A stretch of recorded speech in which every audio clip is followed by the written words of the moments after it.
He put his boot through her front gate, walked up her driveway, and pounded his fist into her door hard enough to split the frame. His name was Dale Whitcomb. He was a debt collector. Lorraine pressed her back against the kitchen wall, both hands flat against the plaster, her coffee cup still on the counter where she had set it down. She could not remember setting it down. Her breath came in short, shallow pulls she could not control.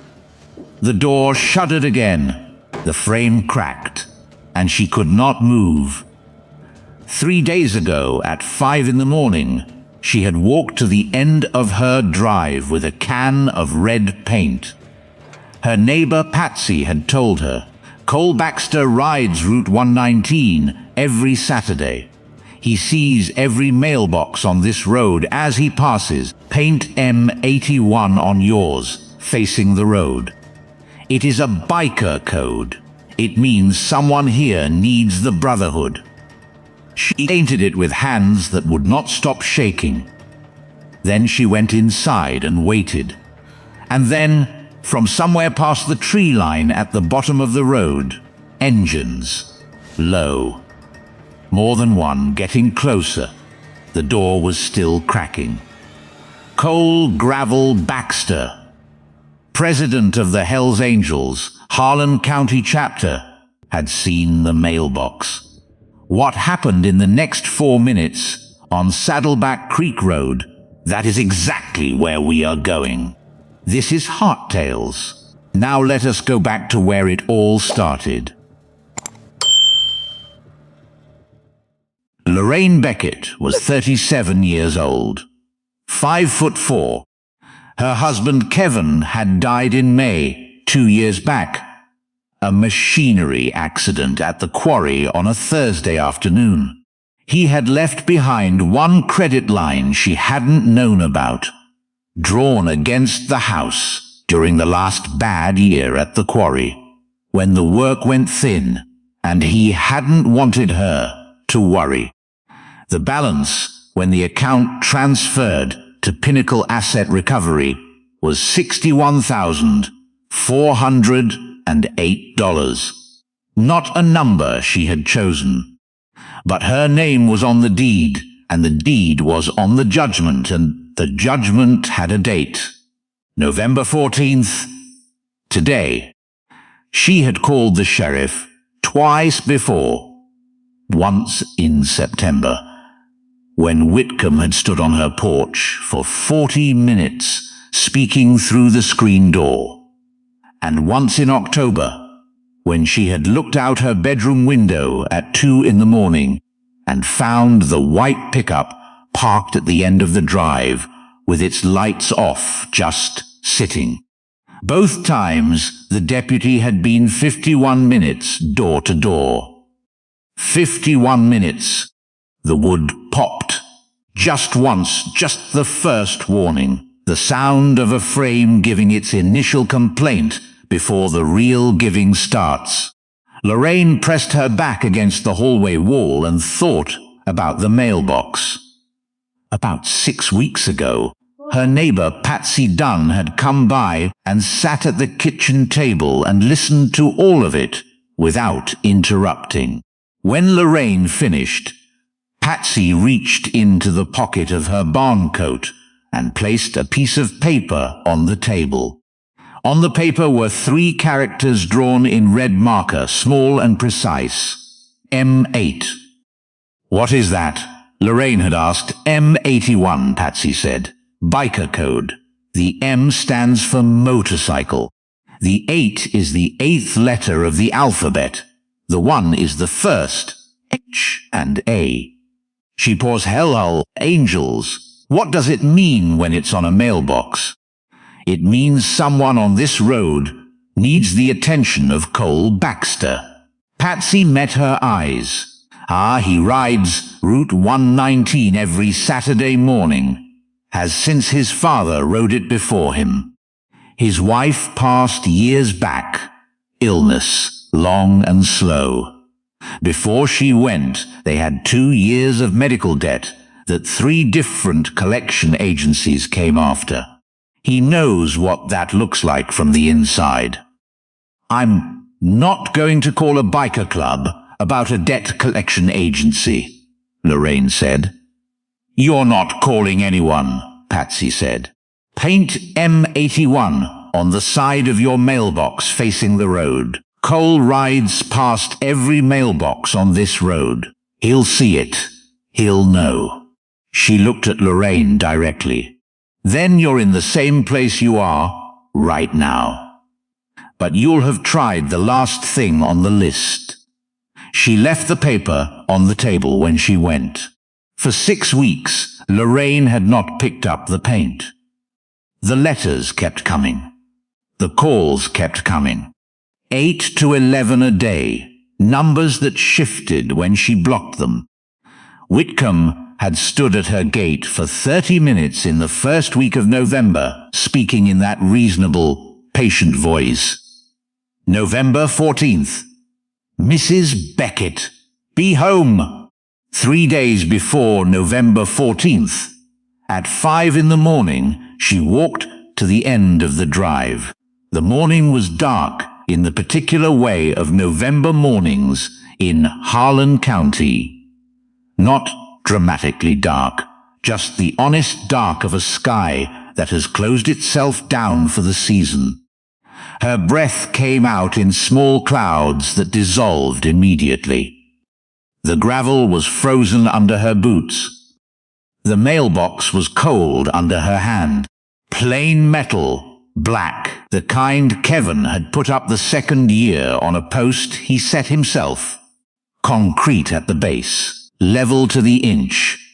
Kevin had been particular about that post. He believed in doing the groundwork right. She uncapped the paint, dipped the brush. Her hands were not steady. They hadn't been fully steady since May 2 years back, since the phone call from the quarry at 2:27 on a Thursday afternoon.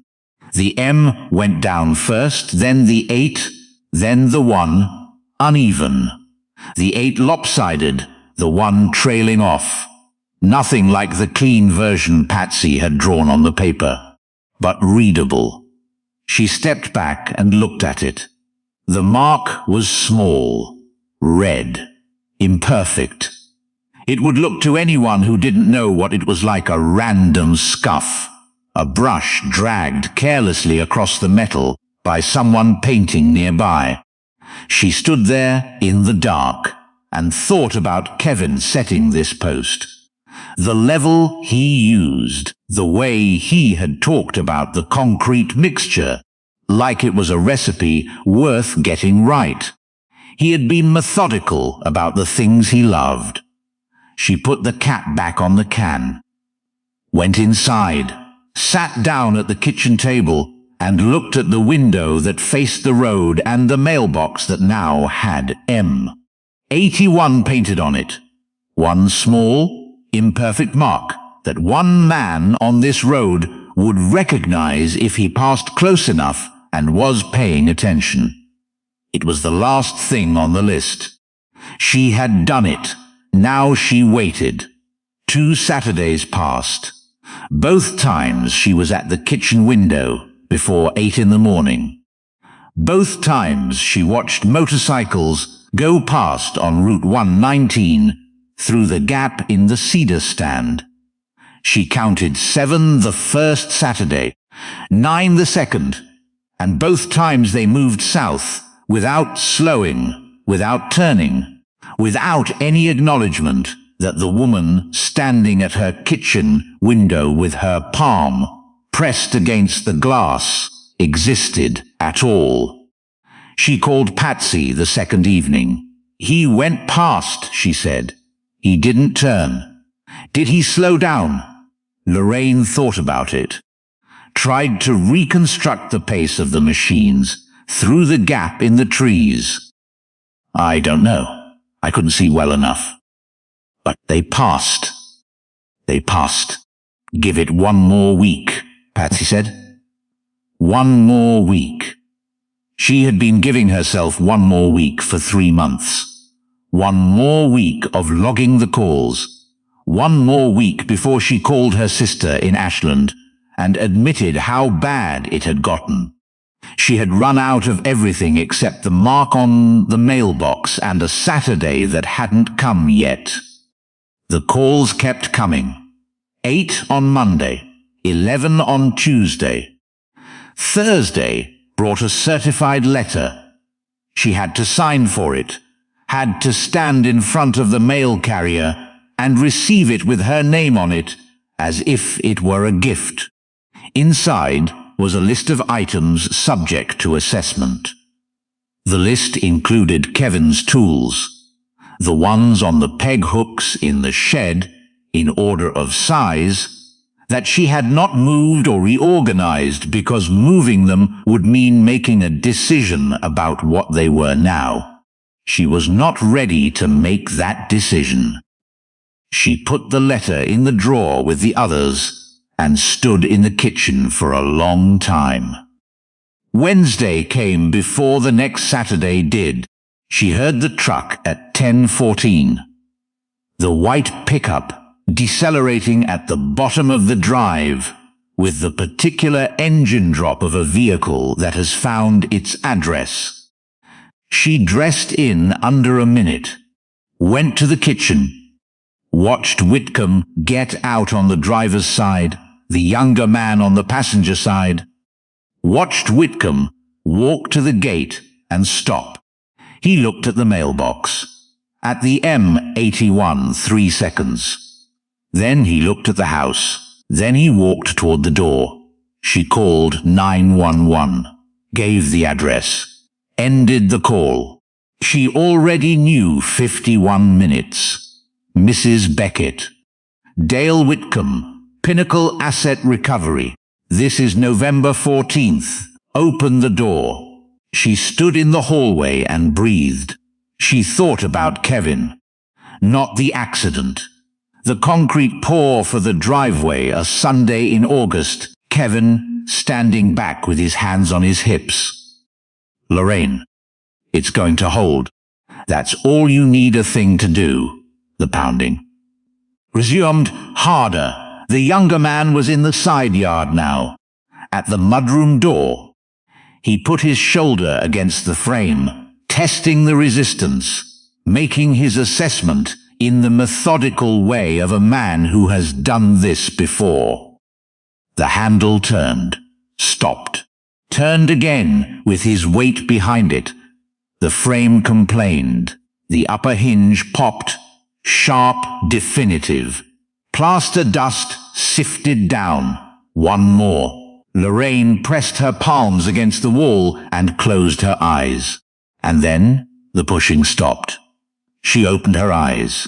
The handle was still. The door was still. The morning was still. Not the stillness of men pausing. The stillness of men who had heard something they had not planned for. Lorraine pushed off the wall, walked to the kitchen window. Stood in front of it. The mailbox was visible. The mark was there. And then from the bend at the bottom of the road, the sound she had been half listening for, without letting herself believe in it. Low. Rhythmic. More than one. Growing. Lorraine put her hand flat against the cold glass of the kitchen window. She did not move. She had been wrong before. In the 2 weeks since she had painted the mailbox, she had heard trucks slow on Saddleback Creek Road and felt her chest lift and watched them pass without turning. She had learned in those 2 weeks the specific cruelty of hope that does not arrive. So she stood at the window and put her palm flat against the glass, and she listened, and she did not let herself believe it yet. The sound grew, not fast, just closer, at the same steady, unhurried pace of something that has already made its decision. From the side yard, Whitcomb's voice went quiet, then the other man's. the quiet of men who had heard something and were listening to it the way animals listen to a change in weather.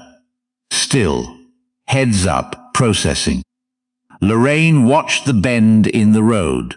The first motorcycle came around the cedar stand. Something in her chest moved. Some architecture that had been standing on sheer stubbornness for 26 months shifted.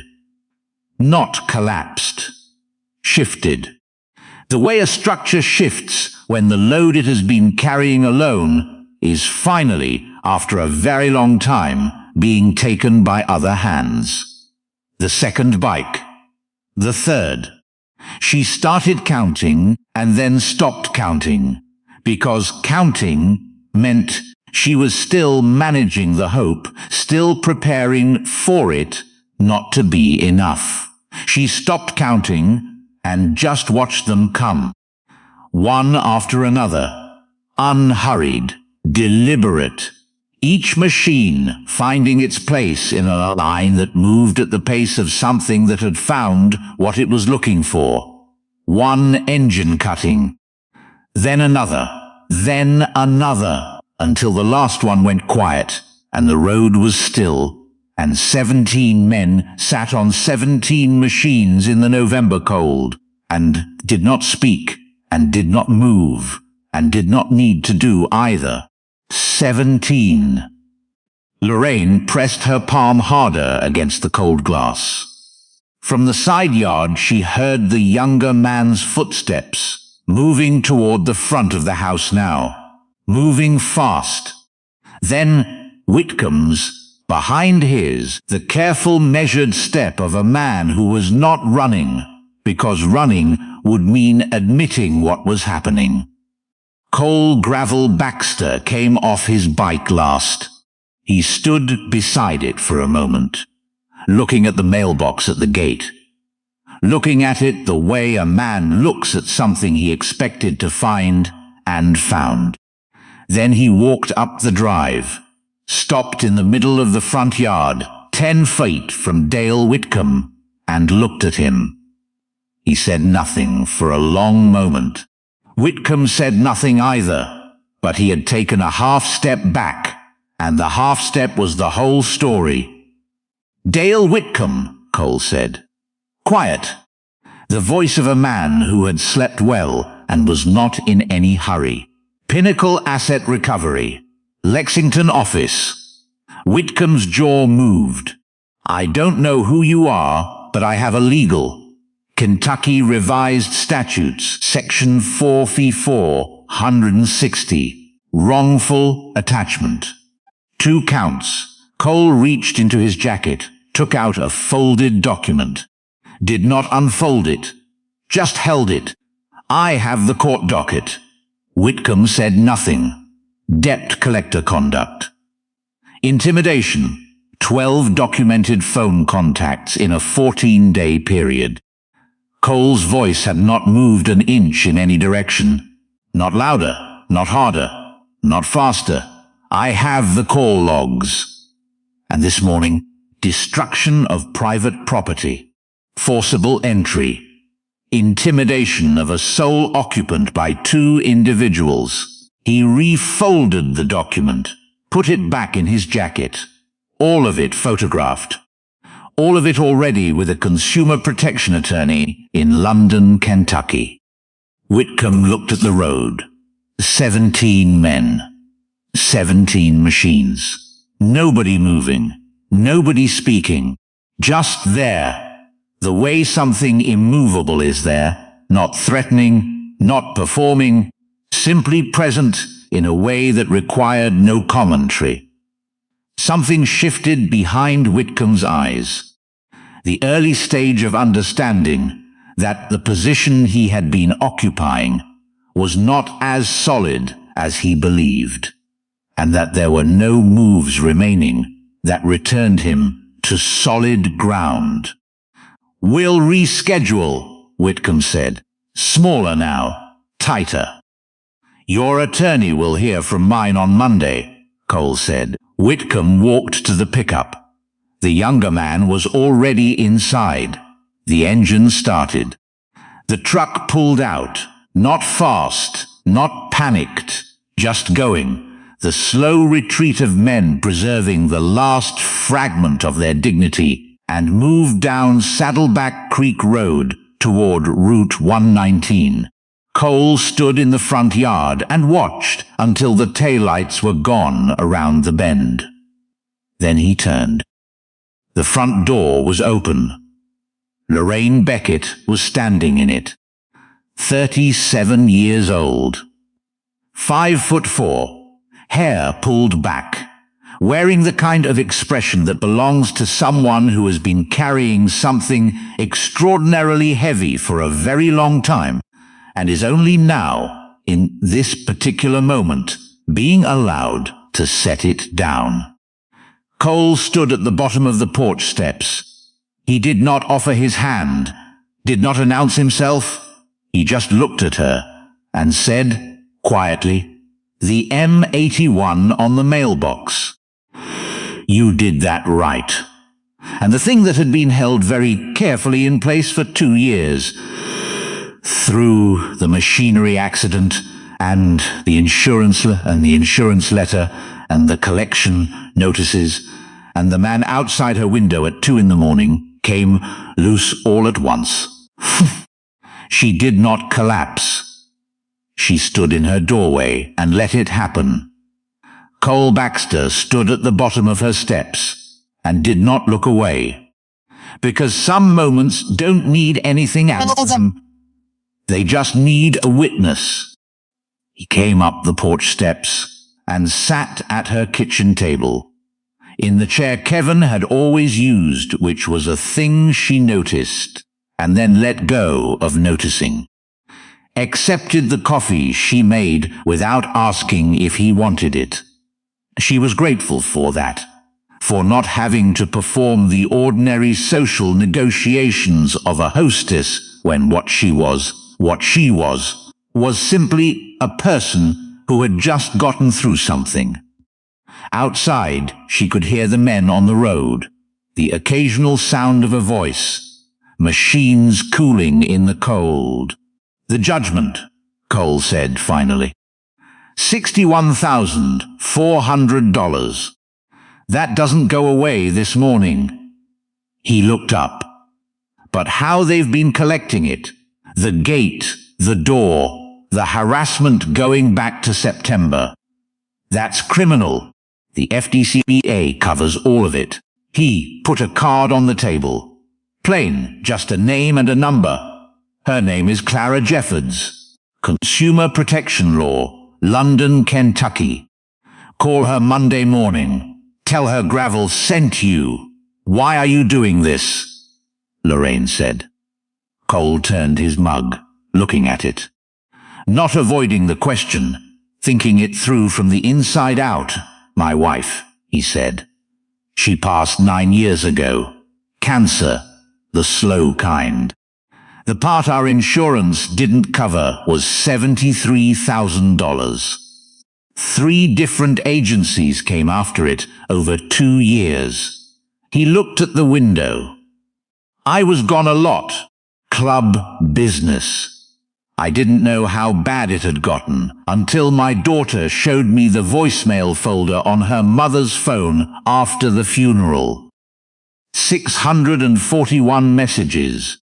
Some of them I still can't listen to all the way through. The kitchen was very quiet. She never told me, Cole said. She didn't want to add to what I was carrying. That was her nature. A pause. I have not forgiven myself for not noticing, and I am not going to stand on a road in this county and let it happen to someone else when I have the ability to do something about it. He left 30 minutes later, rinsed his mug at the sink, set it on the drying rack, dried his hands on the dish towel without making a production of it. At the door he stopped. Leave the M81 on the mailbox, he said. For now. Why? Because Whitcomb saw it, he said. And now he knows what it means. She watched from the window as he walked to his bike, said something to the man nearest him. Cole swung onto the machine. Engines starting. One, then another, then another. The slow, sequential waking of something large like a tide going out. They pulled out in the order they had arrived, moving back down Saddleback Creek Road toward Route 119, unhurried and certain, and already gone by the time you thought to watch them go. The last engine faded past the cedar stand. The road was empty. Lorraine stood at the window for a long time. Then she picked up the card. Clara Jeffords. Put it in the cabinet above the coffee maker. Not in the drawer with the letters from Pinnacle. In the cabinet with the everyday things. With the things that would still be there tomorrow morning. She put the kettle on. Clara Jeffords negotiated the debt from $61,408 down to $9,200, a number Lorraine could actually breathe around. Pinnacle Asset Recovery was fined by the Consumer Financial Protection Bureau. The investigation covered 43 accounts handled by Dale Whitcomb over 26 months. Dale Whitcomb lost his collections license. The hearing took place on a Tuesday in March in a conference room in Frankfurt. Fluorescent lights, grey carpet. Whitcomb sat and listened to 43 accounts read aloud by a board examiner. Call logs, visit records, voicemails, affidavits.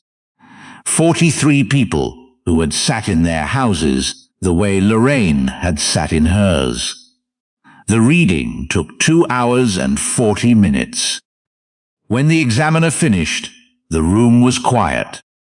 Mr. Whitcomb, do you wish to make a statement for the record? He sat for a long time before he spoke.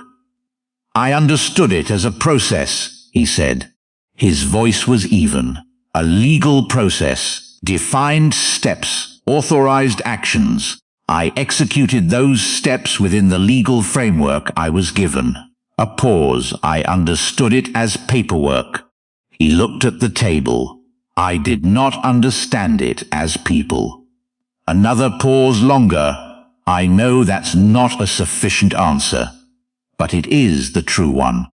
And it seemed important to say the true thing, even if it doesn't help me. And even if it doesn't change anything for the people in that file. The board conferred for 11 minutes.